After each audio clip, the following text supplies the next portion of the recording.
ನಾನು ಚೈತ್ರ ರಾಜ್. ಸವದತ್ತಿಯಲ್ಲಿ ಕಮಲ ಪಡೆಗೆ ಎದುರಾಗುತ್ತಾ big shock. ಬಿಜೆಪಿಯ ರತ್ನ ಮಾಮನಿ ನಾಮಪತ್ರ ತಿರಸ್ಕಾರ ಆಗುವಂತಹ ಭೀತಿ ಎದುರಾಗಿದೆ. ರತ್ನ ಮಾಮನಿ ನಾಮಪತ್ರ ವಿಚಾರಣೆ ಇದೀಗ ಶುರುವಾಗಿದೆ.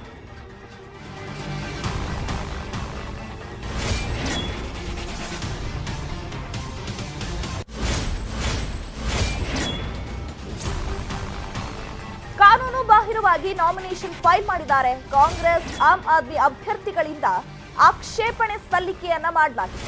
ಇನ್ನು ಸವದತ್ತಿ ಬಿಜೆಪಿ ಅಭ್ಯರ್ಥಿ ರತ್ನ ಮಾಮನಿಗೆ ಇದೀಗ ಟೆನ್ಷನ್ ಶುರುವಾಗಿದೆ. ಸವದತ್ತಿ ಕ್ಷೇತ್ರದ ಚುನಾವಣಾ ಅಧಿಕಾರಿ ಡಾಕ್ಟರ್ ರಾಜೀವ್ ಕೊಲೇರ್ರಿಂದ ವಿಚಾರಣೆ ನಡೆಸಲಾಗ್ತಾ ಇದೆ. ತಮ್ಮ ವಕೀಲರ ಜೊತೆ ವಿಚಾರಣೆಗೆ ಹಾಜರಾಗಿದ್ದಾರೆ ಮೂವರು ಅಭ್ಯರ್ಥಿಗಳು. ಸವದತ್ತಿ ಬಿಜೆಪಿ ಅಭ್ಯರ್ಥಿ ರತ್ನ ಮಾಮನಿ, ಕಾಂಗ್ರೆಸ್ ಅಭ್ಯರ್ಥಿ ವಿಶ್ವಾಸ್ ವೈದ್ಯ, ಆಪ್ ಅಭ್ಯರ್ಥಿ ಬಾಪುಗೌಡ ಪಾಟೀಲ್ ವಿಚಾರಣೆಗೆ ಹಾಜರಾಗಿದ್ದಾರೆ. ಇನ್ನು ಕಾನೂನು ಪ್ರಕಾರವೇ ಕ್ರಮಬದ್ಧವಾಗಿ ನಾಮಪತ್ರ ಸಲ್ಲಿಕೆ ಮಾಡಿದ್ದಾಗಿ ರತ್ನ ಮಾಮನಿ ಪರ ವಕೀಲರು ವಾದವನ್ನ ಮಂಡಿಸಿದ್ದಾರೆ. ಇನ್ನು ಸವದತ್ತಿ ಯಲ್ಲಮ್ಮ ಕ್ಷೇತ್ರದ ಬಿಜೆಪಿ ಅಭ್ಯರ್ಥಿ ರತ್ನ ಆನಂದ ಮಾಮನಿ ಅವರು ನಿಯಮ ಬಾಹಿರವಾಗಿ ಉಮೇದುವಾರಿಕೆ ಸಲ್ಲಿಸಿದ್ದಾರೆ ಅಂತ ಆಕ್ಷೇಪಣೆಯನ್ನ ಸಲ್ಲಿಸಿದ್ದಾರೆ. ನಾವು ಕೊಡಬೇಕಾಗಿರುವಂತ ಎಲ್ಲ ಮಾಹಿತಿಯನ್ನ ಅಭ್ಯರ್ಥಿಯ ಪರವಾಗಿ ಕಾನೂನಿನ ಅಡಿಯಲ್ಲಿ ಸಲ್ಲಿಸಿದ್ದೀವಿ.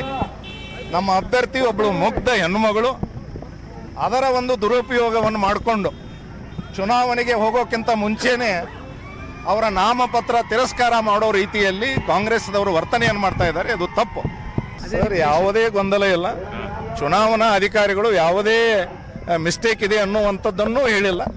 ಕೆಲವೊಂದು ಏನಾದರೂ ಕ್ಲರಿಕಲ್ ಮಿಸ್ಟೇಕ್ ಇದ್ರೆ ಮಾಡಿದ್ರೆ ಅವುಗಳ ಎಕ್ಸ್ಪ್ಲನೇಷನ್ ಅನ್ನು ಕೊಡಬೇಕಾಗುತ್ತೆ. ಆ ಎಕ್ಸ್ಪ್ಲನೇಷನ್ ಅನ್ನು ನಮ್ಮ ಅಭ್ಯರ್ಥಿ ಕೊಟ್ಟಿದ್ದಾರೆ. ಮತ್ತೆ there is no material separation of any fact. ಕೊಡಬೇಕಾಗಿರುವಂತ ಎಲ್ಲ ಮಾಹಿತಿಗಳನ್ನು ನಾವು ಕೊಟ್ಟಿದ್ದೇವೆ. ಯಾವುದೇ ಪರಿಸ್ಥಿತಿಯಲ್ಲಿಯೂ ನಮ್ಮ ಅರ್ಜಿ ವಜಾ ಆಗೋಲ್ಲ, ಚುನಾವಣೆ ಮಾಡ್ತೀವಿ. ಸವದತ್ತಿ ಮಿನಿ ವಿಧಾನಸೌಧದ ಮುಂದೆ ಬಿಗಿ ವಾತಾವರಣ ನಿರ್ಮಾಣವಾಗಿದೆ. ವಿಶ್ವಾಸ್ ವೈದ್ಯ, ರತ್ನ ಮಾಮನಿ ಬೆಂಬಲಿಗರ ನಡುವೆ ಮಾತಿನ ಚಕಮಕಿ ನಡೀತಾ ಇದೆ. ಸವದತ್ತಿಯಲ್ಲಿ ಬ್ಯಾರಿಕೇಡ್ ತಳ್ಳಿ ನೂಕು ನುಗ್ಗಲು ಕೂಡ ಉಂಟಾಗಿದೆ. ಇನ್ನು ನೂರಾರು ಸಂಖ್ಯೆಯಲ್ಲಿ ಬಿಜೆಪಿ ಕಾರ್ಯಕರ್ತರು ಅಲ್ಲಿ ಜಮಾವಣೆಗೊಂಡಿದ್ದಾರೆ. ಕಾಂಗ್ರೆಸ್ ವಿರುದ್ಧ ಧಿಕ್ಕಾರ ಕೂಗ್ತಿದ್ದಾರೆ ಬಿಜೆಪಿ ಕಾರ್ಯಕರ್ತರು. ಇನ್ನು ಪೊಲೀಸರು ಕಾರ್ಯಕರ್ತರ ಮಧ್ಯೆ ಮಾತಿನ ಚಕಮಕಿ ನಡೀತಾ ಇದೆ. ಒಳಗಡೆ ಹೋಗೋದಕ್ಕೆ ಅವಕಾಶ ಕೊಡ್ತಾ ಇಲ್ಲ ಅಂತ ಗಲಾಟೆ ಮಾಡ್ತಿದ್ದಾರೆ. ಇನ್ನು ಮಿನಿ ವಿಧಾನಸೌಧದ ಬಳಿ 144 ಸೆಕ್ಷನ್ ಜಾರಿಯಾಗಿರುವ ಹಿನ್ನೆಲೆ 100 ಮೀಟರ್ ಆವರಣದ ಹೊರಗೆ ಇರುವಂತೆ ಪೊಲೀಸರು ಖಡಕ್ ಸೂಚನೆಯನ್ನ ಕೊಟ್ಟಿದ್ದಾರೆ.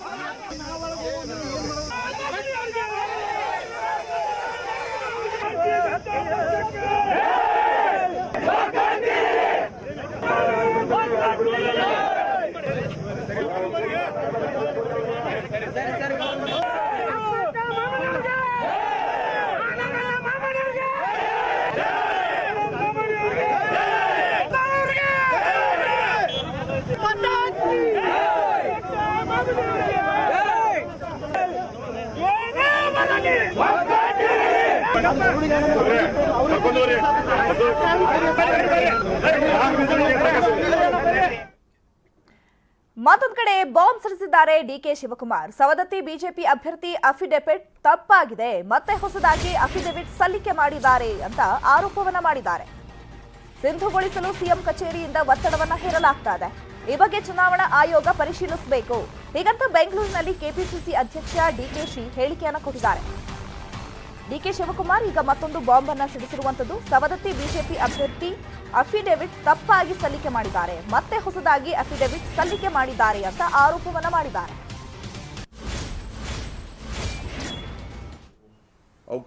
ಅವರ ಕೆಲವು ಅಪ್ಲಿಕೇಶನ್ಸ್ ಬಹಳ ಡಿಫೆಕ್ಟಿವ್ ಇದೆ. ಉದಾಹರಣೆಗೆ ಸವದತ್ತಿ ಯಲ್ಲಮ್ಮ ಕ್ಷೇತ್ರದಲ್ಲಿ ಬಹಳ ಡಿಫೆಕ್ಟ್ ಇದೆ. ಅಲ್ಲಿ ನೇರವಾಗಿ ಮುಖ್ಯಮಂತ್ರಿಗಳ ಕಚೇರಿನೇ ಫೋನ್ ಮಾಡಿ ಅವ್ರಿಗೆ ಇಲ್ಲ, ಅದನ್ನ ನೀವು ಅವಕಾಶ ಮಾಡಿಕೊಡ್ಬೇಕು, ತಿದ್ದಬೇಕು, ಮತ್ತೊಂದು ಮಾಡಬೇಕು ಅಂತ ಹೇಳಿ ಎಲ್ಲ ಉಳಿಸಲಿಕ್ಕೆ ಪ್ರಯತ್ನ ಮಾಡ್ತಾ ಇದ್ದಾರೆ. ಮತ್ತು ಅವ್ರು ಏನು ಕೆಲವರು ಇನ್ಫ್ಲೂಯೆನ್ಸ್ ಮಾಡಿ ಅಪ್ಲಿಕೇಶನ್ ಸರಿಯಾಗಿ ಅನೇಕ ಕಡೆ ಬಿಜೆಪಿಯವರು ಕೂಡ ಸರಿಯಾಗಿ ತುಂಬದೆ ರಿಜೆಕ್ಟ್ ಹಾಕುವಂತ ಸನ್ನಿವೇಶಗಳಿದೆ. ಅದರ ಮೇಲೆ ರಕ್ಷಣೆ ಮಾಡುವಂತ ಕೆಲಸ ಮುಖ್ಯಮಂತ್ರಿಗಳೇ ನೇರವಾಗಿ ಅವರ ಕಚೇರಿನೇ ಈ ಬಗ್ಗೆ ಮತ್ತಷ್ಟು ಮಾಹಿತಿಯನ್ನ ಕೊಡ್ತಾರೆ ನಮ್ಮ ಪ್ರತಿನಿಧಿ ಚಂದ್ರಕಾಂತ್ ಸುಗಂಧಿ ನೇರ ಸಂಪರ್ಕದಲ್ಲಿ ಜಾಯ್ನ್ ಆಗ್ತಾ ಇದ್ದಾರೆ. ಚಂದ್ರಕಾಂತ್ ಸುಗಂಧಿ, ಇದೀಗ ಸವದತ್ತಿ ಯಲ್ಲಮ್ಮ ಕ್ಷೇತ್ರದ ಬಿಜೆಪಿ ಅಭ್ಯರ್ಥಿ ರತ್ನಾ ಮಾಮನಿ ಅವರಿಗೆ ಬಿಗ್ ಶಾಕ್ ಎದುರಾಗುವಂತಹ ಸಾಧ್ಯತೆ ಕಂಡು ಬರ್ತಾ ಇರೋದು. ಅಸಲಿಗೆ ಈಗ ರತ್ನಾ ಮಾಮನಿ ಅವರ ನಾಮಿನೇಷನ್ ಅಲ್ಲಿ ಏನ್ ತಪ್ಪಾಗಿದೆ? ಈಗ ಅವರ ಪರ ವಕೀಲರು ಏನ್ ವಾದವನ್ನ ಮಂಡಿಸಿದ್ದಾರೆ? ಸದ್ಯದ ಸಿಚುವೇಶನ್ ಹೇಗಿದೆ ಅಲ್ಲಿ?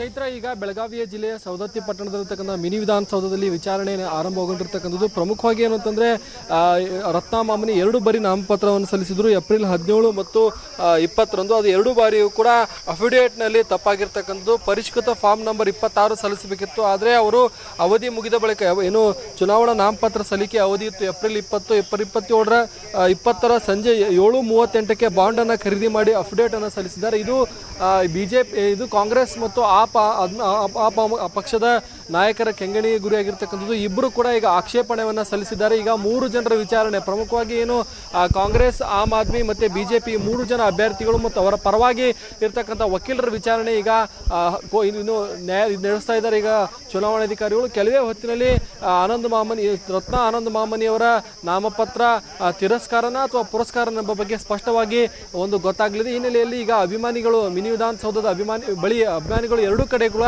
ನೆರೆದಿದ್ರು. ಅವ್ರನ್ನೆಲ್ಲರನ್ನೂ ಕೂಡ ಈಗ ಪೊಲೀಸರು ಚದುರಿಸಿದ್ದಾರೆ. ಈಗ ಈ ಒಂದು ತಹಶೀಲ್ದಾರ್ ಕಚೇರಿ ಆವರಣದಲ್ಲಿ ಈಗ ಸದ್ಯ ವಿಚಾರಣೆ ನಡೀತಾ ಇದೆ. ಮೊದಲು ಕಾಂಗ್ರೆಸ್ ಮತ್ತು ಆಮ್ ಆದ್ಮಿ ಪಕ್ಷದ ವಕೀಲರು ತಮ್ಮ ವಾದವನ್ನು ಮಂಡನೆ ಮಾಡಿರ್ತಕ್ಕಂಥದ್ದು. ಈಗ ಬಿಜೆಪಿ ಪರವಾಗಿ ವಕೀಲರು ವಾದವನ್ನು ಮಂಡನೆ ಮಾಡ್ತಿದ್ದಾರೆ. ಕೆಲವೇ ಕ್ಷಣಗಳಲ್ಲಿ ಬಿಜೆಪಿ ಅಭ್ಯರ್ಥಿಯ ಭವಿಷ್ಯ ಈಗ ನಿರ್ಧಾರವಾಗಲಿದೆ. ಕಾಂಗ್ರೆಸ್ ಈ ಬಗ್ಗೆ ಸಾಕಷ್ಟು ಆರೋಪಗಳನ್ನು ಮಾಡ್ತಾ ಇದೆ. ಇನ್ನು ಸಿಎಂ ಕಚೇರಿಯಿಂದ ಒತ್ತಡ ಹೇರಿ ನಾಮಪತ್ರವನ್ನು ಪುರಸ್ಕಾರಕ್ಕೆ ಒತ್ತಡ ಹಾಕ್ತಿದ್ದಾರೆ ಅಂತಕ್ಕಂಥ ಆರೋಪಗಳು ಕೂಡ ಸದ್ಯ ಕೇಳಿ ಬರ್ತಾ ಇದೆ. ಚೈತ್ರ, ಈ ನೆಲೆಯಲ್ಲಿ ಈಗ ಇಲ್ಲಿನ ಅಧಿಕಾರಿಗಳ ನಿರ್ಣಯ, ಚುನಾವಣಾ ಅಧಿಕಾರಿಗಳೇ ಅಂತಿಮವಾಗಿರೋದ್ರಿಂದ ಅವರ ನಿರ್ಣಯ ಏನು ಅಂತಕ್ಕಂಥದ್ದು ಸದ್ಯ ಈಗ ಕಾದು ನೋಡಬೇಕಿದೆ. ಕೆಲವೇ ಕ್ಷಣಗಳಲ್ಲಿ ಈ ಒಂದು ಸವದತ್ತಿ ಯಲ್ಲಮ್ಮ ಮತಕ್ಷೇತ್ರದ ಬಿಜೆಪಿ ಅಭ್ಯರ್ಥಿಯ ಭವಿಷ್ಯ ನಿರ್ಧಾರವಾಗಲಿದೆ. ಚೈತ್ರ, ಓಕೆ, ಧನ್ಯವಾದಗಳು ಚಂದ್ರಕಾಂತ್ ಸುಗಂಧಿ ತಮ್ಮೆಲ್ಲ ಮಾಹಿತಿಗಾಗಿ. ಯಡಿಯೂರಪ್ಪ ಮುಗಿಸಲು ಶೋಭಾ ಮುಂದಾಗಿದ್ದಾರೆ. ಬಿಜೆಪಿ ನಾಯಕರ ಜೊತೆ ಸೇರಿ ಷಡ್ಯಂತ್ರ ಹೆಣೆದಿದ್ದಾರೆ. ಹೊಸ ಬಾಂಬ್ ಸಿಡಿಸಿದ್ದಾರೆ ಡಿಕೆ ಶಿವಕುಮಾರ್. ನನ್ನ ಮೇಲಿನ ಆರೋಪದ ಬಗ್ಗೆ ಶೋಭಾ ಸಾಕ್ಷಿ ಕೊಡ್ಲಿ, ಕೂಡಲೇ ಶೋಭಾರವರು ಬಿಎಸ್ವೈ ಮುಗಿಸೋಕೆ ಹೊರಟ ಸಾಕ್ಷಿಯನ್ನ ನಾನ್ ಕೊಡ್ತೀನಿ. ಶೋಭಾ ಕರಂದ್ಲಾಜೆಗೆ ಡಿಕೆ ಶಿವಕುಮಾರ್ ಸವಾಲ್ ಹಾಕಿದ್ದಾರೆ.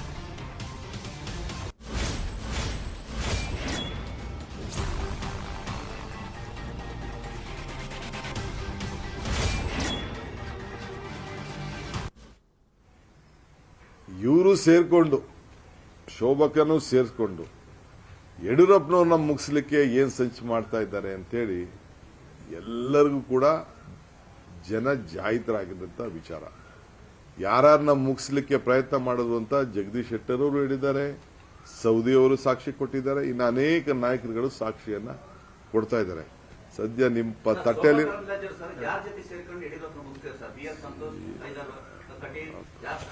ಅವ್ರನ್ನೇ ಕೇಳಿ ಹೇಳ್ತಾರೆ. ಹೇಗೆ ಶೋಭಾ ಕರಂದ್ಲಾಜೆ ಯಡಿಯೂರಪ್ಪನವರನ್ನ ಮುಗಿಸೋದಕ್ಕೆ ಈಗ ನಾನು ಮುಗಿಸಕ್ಕೆ ಪ್ರಯತ್ನ ಮಾಡ್ತಾ ಇದ್ದೀನಿ ಅಂತ ಹೇಳಿದ್ರು, ಅದನ್ನ ಸ್ವಲ್ಪ ಬಿಚ್ಚಿ ಹೇಳಿಸಿ ಆಮೇಲೆ ನಾನು ಹೇಳ್ತೀನಿ. ಇವರು ಸೇರ್ಕೊಂಡು, ಶೋಭಕನು ಸೇರಿಸ್ಕೊಂಡು ಯಡಿಯೂರಪ್ಪನವ್ರನ್ನ ಮುಗಿಸ್ಲಿಕ್ಕೆ ಏನ್ ಸಂಚು ಮಾಡ್ತಾ ಇದ್ದಾರೆ ಅಂತೇಳಿ ಎಲ್ಲರಿಗೂ ಕೂಡ. ನಮಗೆ ಸಿದ್ದರಾಮಯ್ಯ ಜೊತೆ ಒಳ ಒಪ್ಪಂದ ಅವಶ್ಯಕತೆ ಇಲ್ಲ. ಶಿಕಾರಿಪುರದಲ್ಲಿ ಸುಲಭವಾಗಿ ಗೆಲುವು ಸಾಧಿಸುತ್ತಿದ್ದೇವೆ. ಮೈಸೂರಿನಲ್ಲಿ ಶಿಕಾರಿಪುರ ಬಿಜೆಪಿ ಅಭ್ಯರ್ಥಿ ವಿಜಯೇಂದ್ರ ಹೇಳಿಕೆಯನ್ನ ಕೊಟ್ಟಿದ್ದಾರೆ. ಇಡೀ ಮಂತ್ರಿಮಂಡಲ ಬಂದರೂ ರಾಘವೇಂದ್ರ ಸೋಲಲಿಲ್ಲ. ಬಿಎಸ್ವೈ ಯಾವತ್ತೂ ಒಳ ಒಪ್ಪಂದದ ರಾಜಕಾರಣವನ್ನ ಮಾಡಲೇ ಇಲ್ಲ. ಮೈಸೂರಿನಲ್ಲಿ ಹೀಗಂತ ಶಿಕಾರಿಪುರ ಬಿಜೆಪಿ ಅಭ್ಯರ್ಥಿ ವಿಜಯೇಂದ್ರ ಹೇಳಿಕೆಯನ್ನ ಕೊಟ್ಟಿದ್ದಾರೆ. ಇನ್ನು ನಮಗೆ ಸಿದ್ದರಾಮಯ್ಯ ಜೊತೆ ಒಳ ಒಪ್ಪಂದ ಅವಶ್ಯಕತೆ ಇಲ್ಲ. ಈಗ ಶಿಕಾರಿಪುರದಲ್ಲಿ ಸುಲಭವಾಗಿ ನಾವು ಗೆಲುವನ್ನ ಸಾಧಿಸ್ತೇವೆ. ಮೈಸೂರಿನಲ್ಲಿ ಶಿಕಾರಿಪುರ ಬಿಜೆಪಿ ಅಭ್ಯರ್ಥಿ ವಿಜಯೇಂದ್ರ ಹೇಳಿಕೆಯನ್ನ ಕೊಟ್ಟಿದ್ದಾರೆ. ಇನ್ನು ನಮ್ಮ ತಂದೆ ಕೂಡ ಬಿಎಸ್ವೈ ಯಾವತ್ತೂ ಕೂಡ ಒಳ ಒಪ್ಪಂದದ ರಾಜಕಾರಣವನ್ನ ಮಾಡಲಿಲ್ಲ. ಮೈಸೂರಿನಲ್ಲಿ ಶಿಕಾರಿಪುರ ಬಿಜೆಪಿ ಅಭ್ಯರ್ಥಿ ವಿಜಯೇಂದ್ರ ಹೇಳಿಕೆಯನ್ನ ಕೊಟ್ಟಿದ್ದಾರೆ. ಈಗ ಇಡೀ ಮಂತ್ರಿ ಮಂಡಲ ಬಂದ್ರೂ ಕೂಡ ರಾಘವೇಂದ್ರ ಅವರು ಸೋಲಿಲ್ಲ. ಸೊ ಅವರು ಗೆಲುವನ್ನ ಸಾಧಿಸಿದ್ರು. ಅದೇ ರೀತಿಯಾಗಿ ನಮ್ಮ ತಂದೆ ಕೂಡ ಯಾವತ್ತೂ ಕೂಡ ಯಾರ ಜೊತೆನೂ ಕೂಡ ಒಳ ಒಪ್ಪಂದವನ್ನ ಮಾಡ್ಕೊಳ್ಳಿಲ್ಲ, ಒಳ ಒಪ್ಪಂದದ ರಾಜಕಾರಣವನ್ನ ಮಾಡ್ಕೊಳ್ಳಿಲ್ಲ. ಇದೀಗ ನಮಗೆ ಯಾರ ಅವಶ್ಯಕತೆಯೂ ಇಲ್ಲ, ಸುಲಭವಾಗಿ ನಾವು ಶಿಕಾರಿಪುರದಲ್ಲಿ ಗೆಲ್ತೀವಿ ಅಂತ ವಿಜಯೇಂದ್ರ ತಮ್ಮ ವಿಶ್ವಾಸವನ್ನ ವ್ಯಕ್ತಪಡಿಸಿದ್ದಾರೆ. Welcome back. ನಾನು ಭೂತಾನೂ ಅಲ್ಲ, ಪಿಶಾಚಿಯೂ ಅಲ್ಲ, ನಾನೊಬ್ಬ ಮನುಷ್ಯ. ಸಿದ್ದರಾಮಯ್ಯ ಜೊತೆ ಕೆಲಸ ಮಾಡಿದವನು. ವರುಣಾದಲ್ಲಿ ಸಿದ್ದರಾಮಯ್ಯ ಪ್ರಚಾರಕ್ಕೆ ಸೋಮಣ್ಣ ಇದೀಗ ಟಾಂಗ್ ಅನ್ನ ಕೊಟ್ಟಿದ್ದಾರೆ. ಅದು ಅವ್ರ ಕರ್ತವ್ಯ ಅವ್ರು ಮಾಡ್ತಾರೆ. ನನಗೆ ಗೊತ್ತಿಲ್ಲ, ನಾನು ಭೂತಾನೂ ಅಲ್ಲ ಪಿಶಾಚಿನೂ ಅಲ್ಲ, ನಾನೊಬ್ಬ ಮನುಷ್ಯ. ಸಿದ್ದರಾಮಯ್ಯನವರು ನಮಗೆಲ್ಲ ಜೊತೆಯಲ್ಲಿ ಕೆಲಸ ಮಾಡಿದವರು, ನನಗಿನ್ನ ದೊಡ್ಡ ನಾಯಕರು. ಹಾಗಾಗಿ ಅವ್ರು ಎಷ್ಟು ಸಾರಿ ಬೇಕು ಅವ್ರು ಬರ್ತಾರೆ. ನಾನು ಯಾರು ಅದನ್ನು ಕ್ವಶನ್ ಮಾಡೋಕ್ಕೆ ನನಗೇನು ಸಂಬಂಧ ಇದೆ? ಒಳ್ಳೆಯದು, ಅವ್ರಂಗೆ ಬರೋದ್ರಿಂದ ಮತದಾರ ಎಚ್ಚೆತ್ಕೋತಾನೆ. ಅದು ಅವ್ರ ಕರ್ತವ್ಯ ಅವ್ರು ಮಾಡ್ತಾರೆ. ಪ್ರತಾಪ್ ಸಿಂಹ ಒಬ್ಬ ಶಿಸ್ತಿನ ಸಿಪಾಯಿ, ಭವಿಷ್ಯದ ನಾಯಕ. ನಾನು ಚಾಮರಾಜನಗರದಲ್ಲಿದ್ದೇನೆ, ಆತ ವರುಣಾದಲ್ಲಿದ್ದಾನೆ. ಸಂಸದ ಪ್ರತಾಪ್ ಸಿಂಹ ಪರ ಸಚಿವ ಸೋಮಣ್ಣ ಬ್ಯಾಟಿಂಗ್ ಮಾಡಿದ್ದಾರೆ. ನಂಗೆ ಗೊತ್ತಿಲ್ಲ, ಪ್ರತಾಪ್ ಸಿಂಹ ಅವನ ಪ್ರತಾಪ ಸಿಂಹ. ಹಾಗಾಗಿ ಎಲ್ಲಿಗೆ ಆದ್ಯತೆ ಕೊಡಬೇಕು ಅನ್ನೋದು ಆತನಿಗೆ ಗೊತ್ತಿದೆ. ಆದ್ಯತೆಗೆ ಅನುಗುಣವಾಗಿ ನಾನು ಇಲ್ಲಿದ್ದೀನಿ, ಆತ ಅಲ್ಲಿದ್ದಾನೆ. ಪ್ರತಾಪ್ ಸಿಂಹ ಒಬ್ಬ ಶಿಸ್ತಿನ ಸಿಪಾಯಿ, ಭವಿಷ್ಯದ ನಾಯಕ. ಆದ್ದರಿಂದ ಅಂಥವ್ರ ಬಗ್ಗೆ ನಾವು ಮಾತನಾಡೋದ್ರೊಳಗೆ ಎಲ್ಲೋ ಒಂದು ಕಡೆ ನಾವೇನೇ ಚಿಕ್ಕವರಾಗ್ತೀವಿ, ಅದರ ಅವಶ್ಯಕತೆ ಇಲ್ಲ. ಪ್ರತಾಪ್ ಸಿಂಹನ ಒಂದು ದೂರದೃಷ್ಟಿ ಬೇರೆಯವ್ರಿಗೂ ಬಂದರೆ ಹೈ ಕ್ಲಾಸು. ನಂಗೆ ಗೊತ್ತಿಲ್ಲ, ಪ್ರತಾಪ್ ಸಿಂಹ ಅವನ ಪ್ರತಾಪ ಸಿಂಹ. ಹಾಗಾಗಿ ಎಲ್ಲಿಗೆ ಆದ್ಯತೆ ಕೊಡಬೇಕು ಅನ್ನೋದು. ಸಿದ್ದು ಡಿಕೆಶಿ ಫೋಟೋಗೆ ಪೋಸ್ ನೀಡಿದ್ದಾರೆ. ಕಾರ್ಯಕ್ರಮವೊಂದರಲ್ಲಿ ಭಾಗಿಯಾಗಿದ್ದ ಇಬ್ಬರು ಫೋಟೋಗೆ ಹೆಗಲ ಮೇಲೆ ಕೈ ಹಾಕೊಂಡು ಪೋಸ್ ಕೊಟ್ಟಿದ್ದಾರೆ. ಸಿದ್ದರಾಮಯ್ಯಗೆ ಪಕ್ಷದ ಚಿಹ್ನೆ ಇಟ್ಟು ಫೋಟೋ ಕ್ಲಿಕ್ಕಿಸಿಕೊಂಡು ಡಿಕೆ ಶಿವಕುಮಾರ್.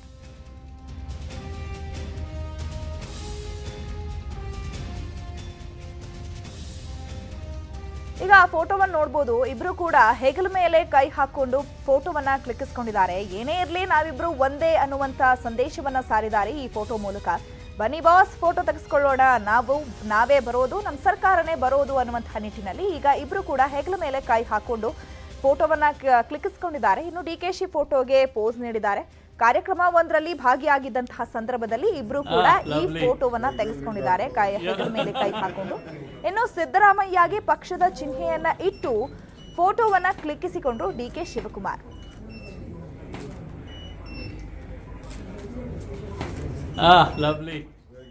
ಈ ಫೋಟೋ ನೋಡ್ತಾ ಇದ್ರೆ ಸಾಕಷ್ಟು ಪ್ರಶ್ನೆಗಳು ಉದ್ಭವಿಸುತ್ತೆ. ಈ ಹಿಂದೆ ಕೂಡ ಡಿಕೆಶಿ ಹಾಗೆ ಸಿದ್ದರಾಮಯ್ಯ ನಡುವೆ ಒಳ ಬೇಗುದಿ ಹೆಚ್ಚಾಗ್ತಾ ಇತ್ತು. ಬಟ್ ಈಗ ಸರ್ಕಾರ ಬರುವಂತಹ ನಿಟ್ಟಿನಲ್ಲಿ ಕೂಡ ಎಲ್ಲಾ ಒಳ ಬೇಗುದಿಯನ್ನ ಸೈಡಿಗಿಟ್ಟು ಸೊ ಈಗ ಸರ್ಕಾರವನ್ನ ಅವರ ಒಂದು ಪಕ್ಷವನ್ನ ತರಬೇಕು ಅನ್ನುವಂತಹ ನಿಟ್ಟಿನಲ್ಲಿ ಇಬ್ರು ಕೂಡ ಕೈ ಜೋಡಿಸಿ ಮುಂದೆ ಸಾಗ್ತಿದ್ದಾರೆ. ಹಾಗೆ ಈಗ ಒಂದು ಕಾರ್ಯಕ್ರಮವೊಂದರಲ್ಲಿ ಇಬ್ರು ಕೂಡ ಭೇಟಿಯಾಗಿದ್ರು. ಆ ಒಂದು ಸಂದರ್ಭದಲ್ಲಿ ಇಬ್ರು ಕೂಡ ಹೆಗಲ ಮೇಲೆ ಕೈ ಹಾಕೊಂಡು ಪೋಸ್ ಅನ್ನ ಕೊಟ್ಟಿರುವಂತದ್ದು. ಮತ್ತೊಂದ್ ಕಡೆ ಇದೀಗ ಪಕ್ಷದ ಚಿಹ್ನೆಯನ್ನ ಇಟ್ಟು ಫೋಟೋವನ್ನ ಕ್ಲಿಕ್ಕಿಸಿಕೊಂಡಿದ್ದಾರೆ ಡಿಕೆ ಶಿವಕುಮಾರ್ ಅವರು.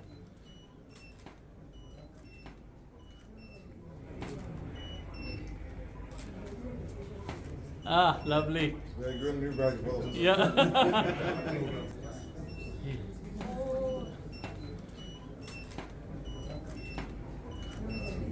Welcome back. ರಾಜ್ಯದಲ್ಲಿ ರಂಗೇರ್ತಾ ಇದೆ ಚುನಾವಣಾ ಅಖಾಡ. ಇವತ್ತು ಘಟಾನುಘಟಿಗಳಿಂದ ಭರ್ಜರಿ ಪ್ರಚಾರವನ್ನ ಮಾಡಲಾಗ್ತಾ ಇದೆ. ಸಿದ್ದರಾಮಯ್ಯ ವಿಜಯೇಂದ್ರ ಕ್ಯಾಂಪೇನ್ ಶುರು ಮಾಡಿದ್ದಾರೆ. ವರುಣಾದಲ್ಲಿಂದು ಸಿದ್ದರಾಮಯ್ಯರಿಂದ ಮತಬೇಟೆ ನಡೆಸಲಾಗ್ತಾ ಇದ್ದು, ಲಿಂಗಾಯತ ಸಮುದಾಯದ ಗ್ರಾಮಗಳಲ್ಲಿ ಪ್ರಚಾರವನ್ನ ನಡೆಸಲಾಗ್ತಾ ಇದೆ. ಕ್ಷೇತ್ರದ 16 ಗ್ರಾಮಗಳಲ್ಲಿ ಸಿದ್ದರಾಮಯ್ಯ ಕ್ಯಾಂಪೇನ್ ಮಾಡ್ತಿದ್ದಾರೆ. ಮೇಲುಕೋಟೆ, ಮಳವಳ್ಳಿಯಲ್ಲಿ ವಿಜಯೇಂದ್ರ ಮತಬೇಟೆ ಶುರು ಮಾಡಿದ್ದಾರೆ. ಮೇಲುಕೋಟೆ ಅಭ್ಯರ್ಥಿ ಡಾಕ್ಟರ್ ಇಂದ್ರೇಶ್ ಪರ ಪ್ರಚಾರವನ್ನ ಮಾಡ್ತಾ ಇದ್ದು, ಮಳವಳ್ಳಿ ಬಿಜೆಪಿ ಅಭ್ಯರ್ಥಿ ಮುನಿರಾಜು ಪರ ಮತ ಶಿಕಾರಿ ನಡೆಸಿದ್ದಾರೆ.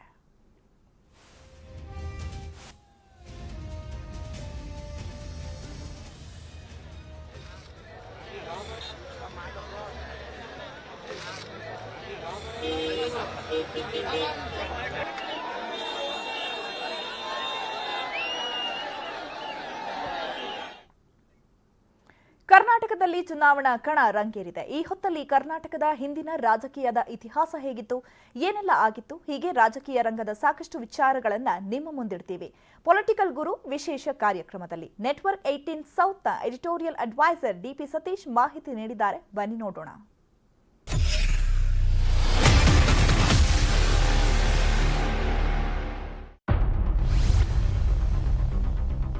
ನಮಸ್ಕಾರ, ಇದು ಪೊಲಿಟಿಕಲ್ ಗುರು.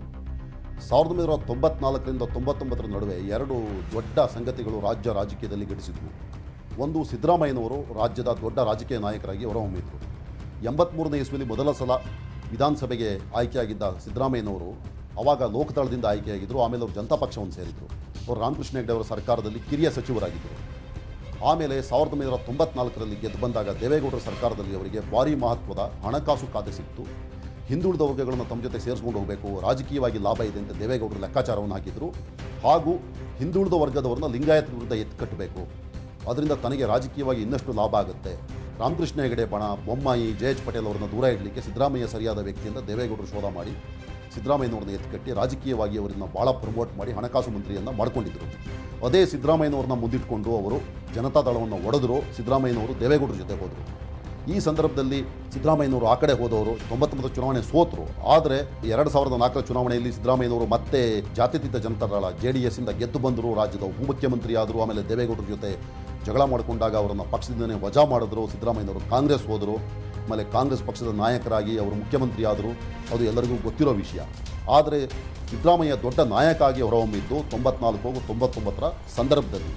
ಇದೇ ಸಂದರ್ಭದಲ್ಲಿ ಇನ್ನೊಬ್ಬ ದೊಡ್ಡ ನಾಯಕ ಹೊರಹೊಮ್ಮಿದವರು ಯಡಿಯೂರಪ್ಪನವರು 94ರಲ್ಲಿ ವಿರೋಧ ಪಕ್ಷದ ನಾಯಕರಾದರು. ವಿರೋಧ ಪಕ್ಷದ ನಾಯಕರಾದಾಗ ಯಡಿಯೂರಪ್ಪನವರಿಗೆ ಸಹಜವಾಗಿ ರಾಜ್ಯಾದ್ಯಂತ ಮನ್ನಣೆ ಸಿಕ್ತು. ಅವರು ದೊಡ್ಡ ನಾಯಕರಾಗಿ ಹೊರಹೊಮ್ಮಿದ್ರು. 99 ಚುನಾವಣೆಯಿಂದ ಯಡಿಯೂರಪ್ಪನವರು ಸೋತರು. ಆದರೆ ಅವರು MLC ಆಗಿ 1 ವರ್ಷಕ್ಕೆ ವಾಪಸ್ ಬಂದರು. ಆದರೆ ಈ ಸಂದರ್ಭದಲ್ಲಿ ಜನತಾದಳ ಸಂಪೂರ್ಣವಾಗಿ ನೆಲಕಚ್ಚಿದ್ದರಿಂದ ಜನತಾದಳದ ಮೇನ್ ವೋಟರ್ಸ್ ಆಗಿದ್ದ ಲಿಂಗಾಯತರು BJP ಕಡೆ ಹೋಗ್ಲಿಕ್ಕೆ ಶುರು ಮಾಡಿದರು. ಹಾಗೂ ಯಡಿಯೂರಪ್ಪನವರು ಲಿಂಗಾಯತರಾಗಿದ್ದರಿಂದ ಅವರಿಗೆ ಆ ಪಕ್ಷಕ್ಕೆ ಹೋಗಲಿಕ್ಕೆ ಒಂದು ಬಲವಾದ ಕಾರಣ ಕೂಡ ಇತ್ತು. 94 ಹಾಗೂ 99 ನಡುವೆ ಸಿದ್ದರಾಮಯ್ಯನವರು ಹಾಗೂ ಯಡಿಯೂರಪ್ಪನವರು ಇಬ್ಬರು ರಾಜ್ಯದ ಬಹುದೊಡ್ಡ ರಾಜಕೀಯ ನಾಯಕರಾಗಿ ಹೊರಹೊಮ್ಮಿದರು. ಇದು ಈ ಕಾಲಘಟ್ಟದಲ್ಲಿ 2000ನೇ ಇಸ್ವಿ ಬರೋ ಮೊದಲು ನಡೆದ ಅತಿ ದೊಡ್ಡ ಘಟನೆ. ಅವರಿಬ್ಬರು 2000ನೇ ಇಸ್ವಿಯಿಂದ ಇಲ್ಲಿ ತನಕ ಅಂದರೆ 2023 ಇಲ್ಲಿ ತನಕ ರಾಜ್ಯದ ಬಹುದೊಡ್ಡ ನಾಯಕರಾಗಿದ್ದಾರೆ. ಈಗ ಸಿದ್ದರಾಮಯ್ಯನವರು ಕಾಂಗ್ರೆಸ್ ಪಕ್ಷವನ್ನು ಮುನ್ನಡೆಸ್ತಾ ಇದ್ದಾರೆ. ಕಾಂಗ್ರೆಸ್ ಪಕ್ಷ ಅಧಿಕಾರಕ್ಕೆ ಬಂದರೆ ಮುಖ್ಯಮಂತ್ರಿ ಸ್ಥಾನದ ಪ್ರಬಲ ಆಕಾಂಕ್ಷಿ ಅವರು. ಹಾಗೂ ಯಡಿಯೂರಪ್ಪನವರು ಚುನಾವಣಾ ರಾಜಕೀಯ ನಿವೃತ್ತಿ ಘೋಷಣೆ ಮಾಡಿದ್ದಾರೆ. ಆದರೆ ರಾಜ್ಯದಲ್ಲಿ BJPಯ ಪ್ರಮುಖ ನಾಯಕರಾಗಿ ಈ ಚುನಾವಣೆಯಲ್ಲಿ BJPಯನ್ನು ಮುನ್ನಡೆಸ್ತಾ ಇರೋದೇ ಯಡಿಯೂರಪ್ಪನವರು.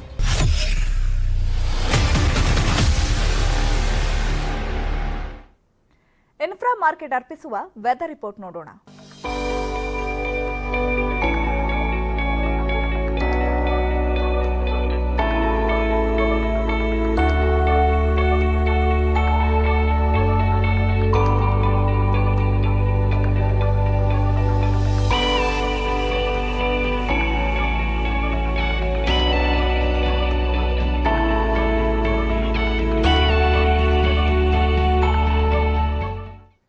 ಇವಿಷ್ಟು ಈ ಹೊತ್ತಿನ ಪ್ರಮುಖ ಸುದ್ದಿ. ನೋಡ್ತಾ ಇರಿ ನ್ಯೂಸ್ 18, ಜಾಲ ನಮ್ಮದು, ಬಲ ನಿಮ್ಮದು.